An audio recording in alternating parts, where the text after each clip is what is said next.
Di sini saya akan memulai presentasi kami, yaitu yang berjudul Bekerja dengan Kelas. Pertama, saya mengucapkan Assalamualaikum warahmatullahi wabarakatuh dan salam sejahtera. Di sini saya akan memperkenalkan nama saya Putri, dan di sini saya tidak sendiri, saya bersama rekan saya, yaitu bersama Sari Ayu Miranda Boyo sendiri. Di sini saya ingin mempresentasikan hasil kerja kami. Dan atas kesempatan ini, izinkan saya dan rekan saya untuk menjelaskan materi yang kami buat. Dalam materi pembahasan kami, ada 3 bagian, yaitu kelas, asosiasi, dan generalisasi. Baik, di sini saya akan menjelaskan tentang kelas dalam UML. Baik, di sini saya akan menjelaskan tentang kelas. Kelas dalam UML adalah elemen dasar untuk memudahkan struktur sebatas dari sistem. Kelas merepresentasikan entitas atau objek dalam sistem yang dimiliki atribut atau data dan metode perilaku berkaitan. Dalam diagram kelas UML, kelas diwakili oleh persegi yang terbagi menjadi 3 bagian horizontal, yaitu bagian atas berisi nama kelas, dan bagian tengah berisi atribut, dan bagian bawah berisi metode. Dan di sini saya akan menjelaskan bagaimana cara menemukan kelas. Cara menemukan kelas dalam UML, Anda dapat mengikuti langkah-langkah berikut, yaitu 1. Analisis kebutuhan. Lakukan analisis kebutuhan untuk sistem yang akan dimodelkan. 2. Identifikasi entitas yang berperan sebagai kelas dalam sistem tersebut. 3. Identifikasi kelas. Tentukan kelas-kelas yang ada dalam sistem berdasarkan analisis kebutuhan. 4. Identifikasi atribut. Untuk setiap kelas yang telah identifikasi, tentukan atribut yang dimiliki oleh kelas tersebut. 5. Identifikasi metode. Tentukan metode atau perilaku yang dimiliki oleh setiap kelas. Metode adalah tindakan atau operasi yang misalnya jika Anda memiliki kelas mobil, metode dapat berupa starting, stopping, dan explaining, dan lain-lain. 6. Gambaran visual. Gunakan simbol-simbol UML yang sesuai untuk mewakili kelas, atribut, metode, dan hubungan dalam bentuk teks. Dokumentasi. Selama membuat diagram kelas UML, pastikan untuk mendokumentasikan setiap kelas, atribut, metode, dan hubungan dalam bentuk teks. Dokumentasi ini membantu dalam pemahaman dan komunikasi yang lebih baik tentang dalam sistem. Di sini ada juga tentang visualisasi sebuah kelas. Dalam UML, mengacu pada representasikan grafis dari kelas tersebut dalam bentuk diagram kelas UML. Diagram kelas UML adalah salah satu jenis diagram dalam UML yang digunakan untuk menggambarkan struktur statis dan sistem atau operasi yang akan dibangun. Visualisasi kelas dalam UML menggambarkan berbagai elemen penting yang terkait dengan kelas, termasuk nama kelas, atribut, metode, hubungan dengan kelas lain, dan juga keterbatasan atau constraint yang mungkin ada. Ini ada juga tentang atribut dalam UML, digunakan untuk menggambarkan data yang dimiliki suatu kelas. Atribut ini merepresentasikan atau properti karakteristik dari objek yang akan dibuat berdasarkan kelas. Berikut adalah beberapa poin yang penting tentang atribut dalam UML. 1. Nama atribut. Nama ini digunakan untuk mengidentifikasikan atribut dan memberikan pemahaman tentang apa yang diwakili oleh suatu kelas tersebut. Dan yang kedua, tip data. Setiap atribut dimiliki tip data yang menentukan jenis kelas yang dapat disimpan dalam atribut tersebut. Tip data dapat beberapa tip data seperti integer, string, boolean, double, atau dapat berupa tip data kelas lain dalam suatu sistem. 3. Multiplicity. Atribut menentukan beberapa banyak nilai yang dapat dimiliki oleh atribut dalam konteks relasi dengan objek lain. 4. Deskripsi.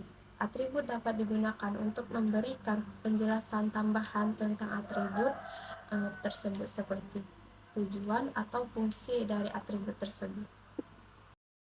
Di sini ada juga operation.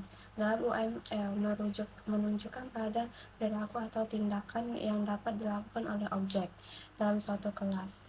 Operasi menggambarkan metode, fungsi atau tindakan yang dapat dipanggil pada objek kelas tersebut.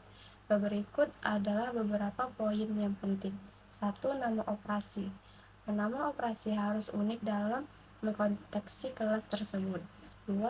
Parameter. Operasi dapat dimiliki parameter yang menerima input ataupun memberikan output. Maka tip kembalian, jika operasi mengembalikan, maka tip data kembalian harus ditentukan. 3. Sifat aksesibilitas. Sifat aksesibilitas operasi menentukan bagaimana operasi tersebut dapat diakses dari luar kelas. 4. Deskripsi. Dapat digunakan untuk memberikan penjelasan tambahan tentang operasi tersebut seperti tujuan atau fungsi dari operasi tersebut dalam kelas. Ada juga pengertian dari attached notes atau catatan lampiran, adalah catatan tambahan yang disertakan atau dilampirkan bersama dengan suatu dokumen atau informasi lainnya. Catatan ini berfungsi untuk memberikan penjelasan notes, dapat berbentuk tulisan atau komentar yang ditempatkan sebelah bawah atau di atas bagaimana dokumen yang spesifik. Mereka juga dapat berupa lampiran terpisah yang secara fisik terkait dengan dokumen utama. Di sini ada juga pengertian responsibility dan control. Ada dua konsep yang berhubungan dengan tanggung jawab dan atasan dalam konteks tertentu. Berikut adalah pengertian dari kedua konsep berikut. 1. Responsibility atau tanggung jawab. Tanggung jawab merujuk pada kewajiban moral atau tugas yang dimiliki oleh seseorang atau sekelompok orang terhadap suatu tindakan atau keputusan. Tanggung jawab mengimplikasikan adanya kesadaran akan akibat dari tindakan tersebut dan kewajiban untuk bertindak sesuai dengan nilai-nilai, prinsip atau peraturan yang berlaku. 2. Constraint atau batasan adalah faktor-faktor yang membatasi atau mengatur bagaimana suatu tindakan atau keputusan dapat dilakukan. Batasan ini berupa pembatasan fisik, keuangan, waktu, sumber daya, aturan hukum, atau kebijakan organisasi. Yang ketiga, batasan sering sekali mengaruhi kemampuan atau seseorang atau organisasi dalam mencapai tujuan atau menjalankan tanggung jawab mereka dan keberlanjutan suatu tindakan, keputusan atau proyek. Dengan memahami tanggung jawab mereka dan mengambil tindakan yang tanggung jawab, sedangkan dengan memahami batasan, seseorang dapat merencanakan dan mengelola sumber daya dengan bijak, yaitu atribut, operation, dan visualisasi. Dengan di sini di antara tiganya mereka bekerja dengan kelas, atribut, peralatan, atau visualisasi. Dalam UML merupakan langkah-langkah yang saling terkait dalam proses pemodelan dan desain perangkat lunak. Berorientasi objek, berikut adalah hubungan antara ketiga elemen tersebut. Kelas atribut. 1. Atribut kelas adalah variabel yang dideskripsikan di tingkat kelas dan merupakan bagian dari struktur data kelas itu sendiri. Atribut kelas menyimpan informasi yang relevan dengan kelas dan berlaku untuk semua objek yang atribut dari kelas lainnya. 2. Operasi adalah tindakan atau metode yang dapat dilakukan oleh objek dari suatu kelas. Operasi dapat digunakan untuk mengakses, manipulasi atau mengembalikan nilai dari atribut kelas atau melakukan tugas lain. 3. Visualisasi dalam UML adalah bahasa standar yang digunakan untuk memodelkan dan merancang sistem orientasi objek visualisasi, yang merupakan salah satu jenis diagram dalam UML untuk memvisualisasikan struktur kelas, termasuk atribut dan operasi yang dimiliki oleh kelas terkait tersebut. Diagram kelas memberikan gambaran visual tentang hubungan antara kelas-kelas dalam sistem dan membantu dan memahami desain perangkat lunak. 4. Dengan menggambarkan bekerja dengan atribut kelas, operasi dari visualisasi dalam UML, Anda dapat memodelkan struktur kelas, atribut, dan metode yang ada di dalam sistem berorientasikan. Terima kasih. Baiklah, di sini saya akan melanjutkan hasil dari presentasi daripada teman saya di atas. Di sini saya akan melanjutkan materinya, itu tentang asosiasi. Dalam UML, asosiasi adalah hubungan antara dua atau lebih kelas yang berhubungan secara semantik. Asosiasi menunjukkan bahwa objek-objek dari kelas-kelas yang terlibat dalam hubungan tersebut saling berinteraksi atau memiliki ketergantungan satu sama yang lain. Selanjutnya itu ialah constraint pada association. Pada UML, constraint pada association adalah keterangan atau batasan yang diberikan pada hubungan antara kelas-kelas yang terlibat dalam suatu asosiasi. Constraint ini dapat digunakan untuk memperjelas atau membatasi hubungan antara kelas-kelas yang terlibat dalam asosiasi tersebut. Selanjutnya itu ialah ada kelas asosiasi. Dalam UML terdapat beberapa jenis hubungan antara kelas yang dapat dinyatakan menggunakan asosiasi. Asosiasi adalah hubungan semantik antara dua atau lebih kelas yang menunjukkan bahwa objek-objek dari kelas tersebut memiliki keterkaitan atau interaksi satu sama yang lain. Selanjutnya itu ada link. Link dalam UML mengacu pada koneksi antara dua objek dalam diagram atau model, menggambarkan hubungan antar keterkaitan antara elemen-elemen yang terlibat, seperti hubungan antara objek dalam diagram kelas, aktor dalam diagram ataupun use case atau objek-objek dalam diagram interaksi. Ada beberapa jenis link yang umum digunakan UML, antara lain asosiasi link. Menghubungkan dua kelas dalam diagram kelas, ini menunjukkan bahwa ada hubungan antara objek-objek kelas tersebut. Link asosiasi dapat memiliki arah dan dapat diberi label untuk memberikan informasi tambahan tentang hubungan. Yang kedua ada generalization, adalah menghubungkan superclass dengan subclass dalam sebuah diagram. Selanjutnya ada multiplicity, adalah menggambarkan jumlah objek yang terlibat dalam hubungan antara kelas-kelas dalam sebuah asosiasi. Multiplicity menunjukkan beberapa banyak instance atau objek dari suatu kelas yang terhubung dengan instance dari kelas lain dalam hubungan tersebut. Multi dinyatakan dalam bentuk range atau nilai tertentu yang mengindikasikan jumlah minimum ataupun maksimum instance yang terhubung, indikator multiplicity.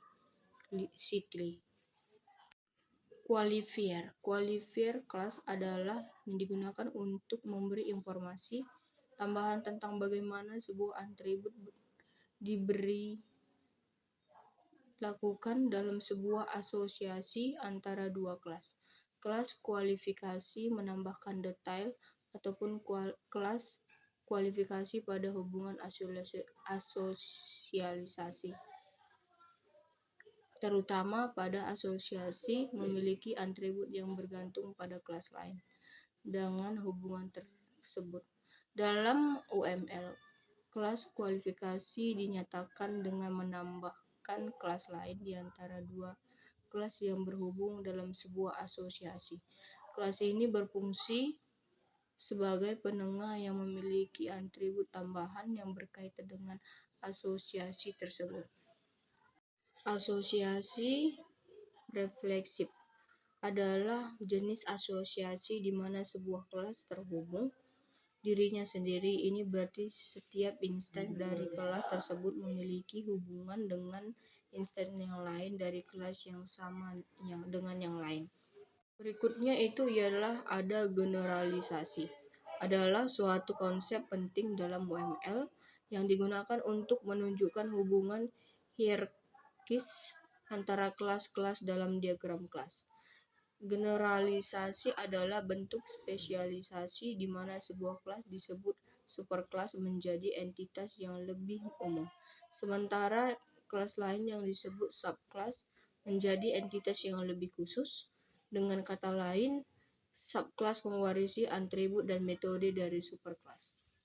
Selanjutnya ada inheritance, adalah konsep dalam pemrograman berorientasi objek yang memungkinkan suatu kelas untuk mewarisi sifat dan perilaku dari kelas lain yang disebut dengan superkelas atau parent class.